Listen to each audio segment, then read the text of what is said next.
दोस्तों, कल स्विट्जरलैंड के अंदर 90 से भी ज्यादा देशों ने एक पीस समिट में हिस्सा लिया था। इस मीटिंग में इस बात को लेकर बातचीत की गई है कि रशिया और यूक्रेन युद्ध को कैसे रुकवाया जाए। इस मीटिंग में भारत ने भी हिस्सा लिया था और इस मीटिंग के दौरान भारत ने यूरोप के सभी देशों की बात को मानने से बिल्कुल साफ साफ मना कर दिया है। लेकिन इस मीटिंग के खत्म होते ही तुरंत ही व्लादिमीर पुतिन की तरफ से एक स्टेटमेंट दी गई है और इस स्टेटमेंट के दौरान व्लादिमीर पुतिन की तरफ से बिल्कुल साफ साफ बोला गया है कि हम यूक्रेन के साथ शांति समझौता करने के लिए पूरी तरीके से तैयार हैं। हम यूक्रेन के अंदर से अपनी सेना को हटाने के लिए भी पूरी तरीके से तैयार हैं, लेकिन यूक्रेन को हमारी 3 शर्तों को मानना होगा और अगर यूक्रेन ये शर्त नहीं मानता है तो युद्ध अभी नहीं रुकेगा। व्लादिमीर पुतिन की तरफ से पहली शर्त तो यूक्रेन के सामने ये रखी गई है कि यूक्रेन कभी भी नेटो का हिस्सा नहीं बनेगा और ये बात हमको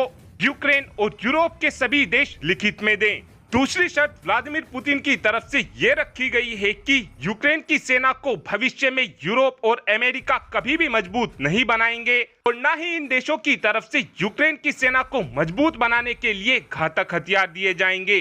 इस बात को लेकर भी व्लादिमीर पुतिन की तरफ से बोला गया है कि ये बात भी हमको लिखित में चाहिए। व्लादिमीर पुतिन की इन 2 शर्तों को तो इस समय यूक्रेन और यूरोप के सभी देश मानने के लिए पूरी तरीके से तैयार हैं, लेकिन जो व्लादिमीर पुतिन की तरफ से तीसरी शर्त रखी गई है, इसकी वजह से पूरा ही मसला अटक चुका है। व्लादिमीर पुतिन ने तीसरी शर्त के दौरान बिल्कुल साफ साफ कहा है कि जो हमारी सेना ने लुहांस्क, खेरसोन, डोनेस्क पर कब्जा किया है, हम यहाँ से 1 इंच भी अपनी सेना को पीछे नहीं हटाएंगे और व्लादिमीर पुतिन की इस बात पर ही इस समय बात अटक चुकी है, क्योंकि यूक्रेन की तरफ से बिल्कुल साफ साफ बोला गया है कि इन तीनों ही इलाके पर रशिया बिल्कुल भी अपना दावा नहीं कर सकता है। ये यूक्रेन की जमीन है और इस जमीन को हम वापस लेकर रहेंगे।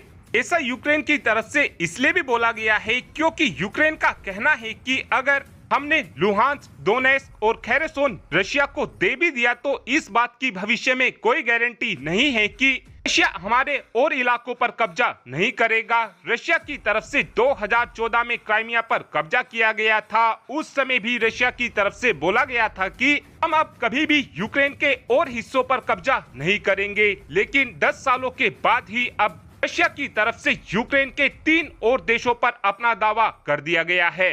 व्लादिमीर पुतिन की तरफ से तीसरी मांग को जानबूझकर रखा गया है क्योंकि व्लादिमीर पुतिन भी ये बात अच्छे से जानते हैं कि यूक्रेन अपनी जमीन को बिल्कुल भी रशिया को नहीं देगा।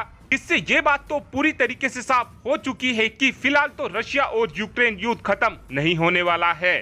व्लादिमीर पुतिन की तरफ से इन 3 शर्तों को इसलिए भी रखा गया है ताकि पूरी दुनिया के सामने अपनी छवि को सुधारा जा सके। और अब आप ही कमेंट कर बता सकते हैं कि क्या यूक्रेन को रशिया की इन तीनों ही शर्तों को मानकर युद्ध को रुकवा देना चाहिए या फिर आपका ये मानना है कि यूक्रेन को अपनी बात पर अड़ा रहना चाहिए। इस बात का आंसर आप कमेंट बॉक्स में दे सकते हैं। Thanks for watching this video. Have a good day.